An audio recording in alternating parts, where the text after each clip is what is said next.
Have you ever wondered what could turn seemingly average teenagers into cold-blooded killers? Welcome to the unsettling enigma of the Scream Killers, a chilling tale of ordinary boys turned murderers. On the surface, Brian Draper and Tori Adamczyk were just like any other teenagers. They went to school, hung out with friends, watched movies, and spent hours chatting about the latest trends. Capturing the essence of adolescence, they embodied the spirit of their age, with all its angst, dreams, and seeming innocence. But, as we delve deeper, we begin to unravel a story far from ordinary. Brian, a movie aficionado, was known for his passion for films, especially horror. His fascination, however, crossed the line from fandom to obsession. Tori, on the other hand, was a quiet, introspective lad. He was the kind of person who blended into the crowd, someone you'd pass in the hallway without a second glance. Together, they formed an unlikely pair, their friendship forged over shared interests and teenage camaraderie. Yet, the boys shared more than just common interests. They shared a darkness, a twisted fascination with the macabre that went beyond the realm of teenage curiosity. Their fixation on horror films wasn't just about the thrill or the adrenaline rush. It was a dark obsession that transcended the screen and bled into the fabric of their everyday lives. In the midst of this ordinary teenage existence, an ominous shadow began to take form. This was not the average teenage angst or rebellion against the system. This was something far more sinister, a chilling darkness that was about to manifest in the most horrifying way possible. In the heartland of America, in the quiet town of Pocatello, Idaho, these seemingly average teenagers were about to commit an act so heinous, it would send shockwaves through the community and beyond.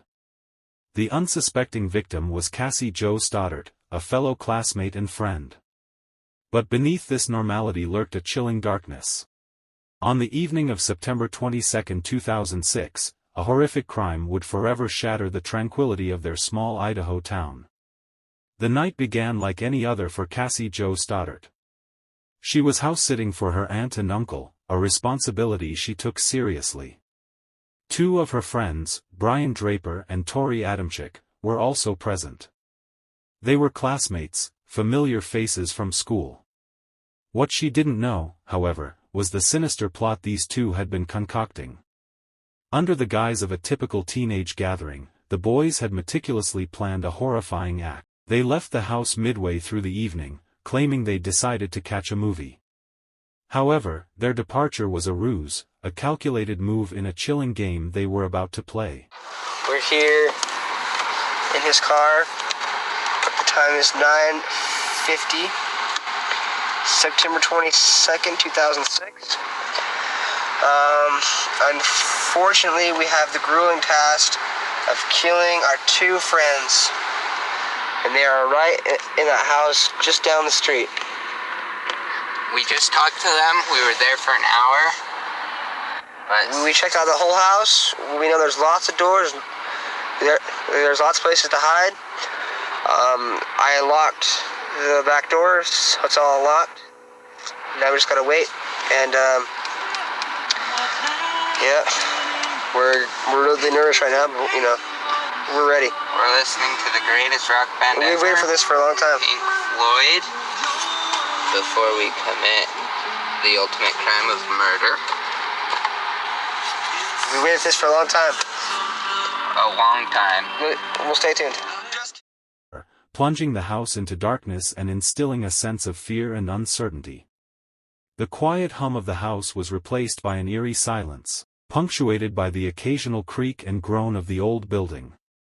With their faces obscured by grotesque masks, they re-entered the house, their steps echoing in the empty hallways.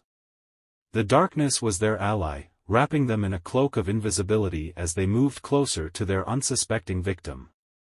And then, in a series of moments that would forever echo in the annals of true crime, they executed their horrific act. We just killed Cassie. We just left her house. This is not a fucking joke. I'm shaking. I stabbed her in the throat and I saw her lifeless body just disappear.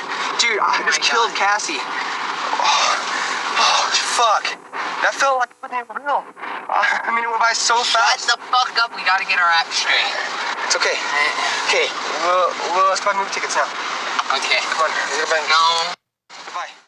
Cassie Jo Stoddart, a bright young girl with her whole life ahead of her, was brutally murdered by two boys she considered friends. In the aftermath of this gruesome crime, a community was left reeling, struggling to make sense of the senseless. As investigators delved deeper into the case, they unearthed a chilling trail of evidence. This evidence wasn't just in the form of physical traces but also existed as digital ghosts haunting the bytes and pixels of home-recorded videos.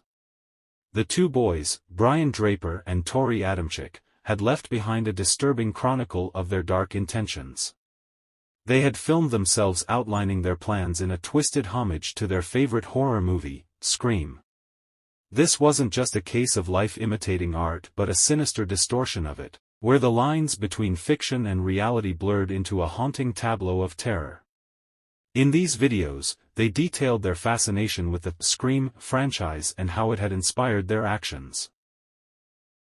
Kill everybody and leave. We're going to make history. We're gonna make history. For all you FBI agents watching this, you weren't quick enough. You weren't quick enough and you weren't smart enough. And we're going over today to Dixon's house. We're gonna go snoop around over there and try to see if she's home alone or not. And if she's home alone, splat! She did. Don't put your humor into this, Brian. I'm not putting humor into it. Yep. People will die. And then memories will fade. Memories will fade. I wonder what movie you got that from, Brian. Myself. That was for myself. No wonder it was so lame. Okay, we're on our way, and I'll let you stay tuned. We're almost at his house. It's clear out there in the pasture. We've already snooped around her house a couple times. She's not home, so we're gonna go to that church over there, and we're gonna call a girl and a guy named Cassie and Matt. They're our friends, but we have to make sacrifices. So I feel tonight it is the night, and I feel really weird. Inside my stomach and stuff, and I feel like I want to kill somebody. I know that's not normal, but what the hell? They spoke about their desire to become real-life versions of the movie's masked killer, a chilling revelation that sent shivers down the spine of everyone involved in the investigation. They didn't just stop at planning their heinous act. The boys also recorded their confessions post the murder, a chilling testament to their lack of remorse and empathy. My friend's too pussy to go investigate. Turn here. Too smart. Why are you turning there, dude? This is special. Okay. Now we're gonna go over to Cassie and Matt's house. If they're home alone, we're gonna. If Cassie's house, Matt is there. Matt is there. Sorry. We're gonna knock on the door. We'll see who's there. We'll see if their parents are home or not. If they're home alone, we will leave our way, and then we will come back in about 10 minutes. We'll sneak in through the door because chances are they're probably in Cassie's room. So we'll sneak in the front door. We'll make a noise outside, and Matt will come out to investigate, kill him, and it'll scare the shit out of Cassie. Okay? Sounds like fun. We'll stay tuned. We found our victim, and sad as it may be, she's our friend. But you know what? We all have to make sacrifices. Our first victim is going to be Cassie Stoddart and her friends. Turn your brights off, Well, asshole. yeah, we'll find out if she has friends over. She's going to be alone in a big, dark house out in the middle of nowhere. How perfect can you get? I mean, like, holy shit, dude. I'm horny just thinking about it. Hell yeah. So we're gonna fucking kill her and her friends, and we're gonna keep moving on. I heard some news about Kirsten. She's gonna be home alone from 6 to 7, so we might kill her, then drive over to Cassie's thing, and scare the shit out of them, then kill them one by fucking one. Hell yeah. Why one by one? Why can't it be a 2 by 2 and 3 by 3. Because we gotta keep it classy.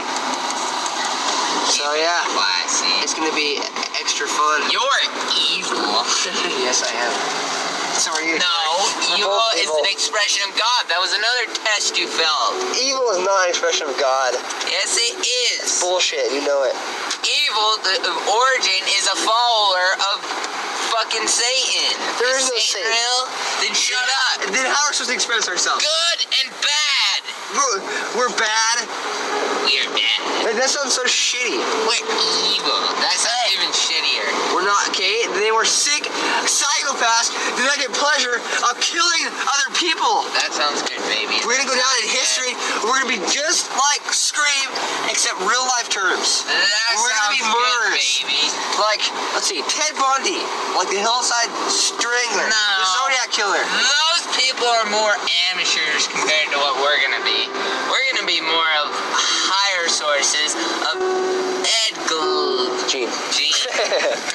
Well, except we're done with that sick and that twisted. Oh, do you know what Ed Gene's words were? What? Saw a girl walking down the street, right? Yeah. 2 questions came to his head. I could take her out, have a nice time with her, The killer. and show her a Get good her time, alive? charm the pants off her, or I wonder what her head would look like on a stick. Holy shit. That's creepy, Yes. huh? Holy shit. Murder is power, murder is freedom. Goodbye. Their words, spoken with a disturbing casualness, were a stark contrast to the gruesome reality of their actions. The evidence was damning.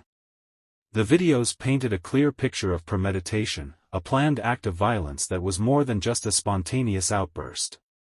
Their fascination with Scream had morphed into a deadly obsession, turning them into the very monsters they idolized on screen. Their own words and actions would ultimately lead to their downfall.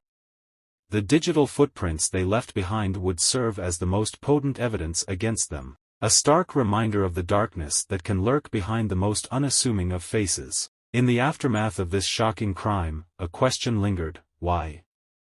What drives 2 seemingly ordinary teenagers to commit such a heinous act? The psychological insights into the motivations of the killers are as complex as they are frightening. The allure of the macabre, the thrill of power, the twisted fantasy of recreating a horror movie in real life, these are all elements that have been speculated upon by experts. Yet, they offer little comfort, for they fail to fully explain how such darkness can take root in the human heart. The families involved were left to grapple with a pain that words can barely describe. For the Stoddart family, the loss of Cassie was a wound that time could never fully heal. Yet, amidst the tragedy, the legacy of Cassie Jo Stoddart remains a beacon of light.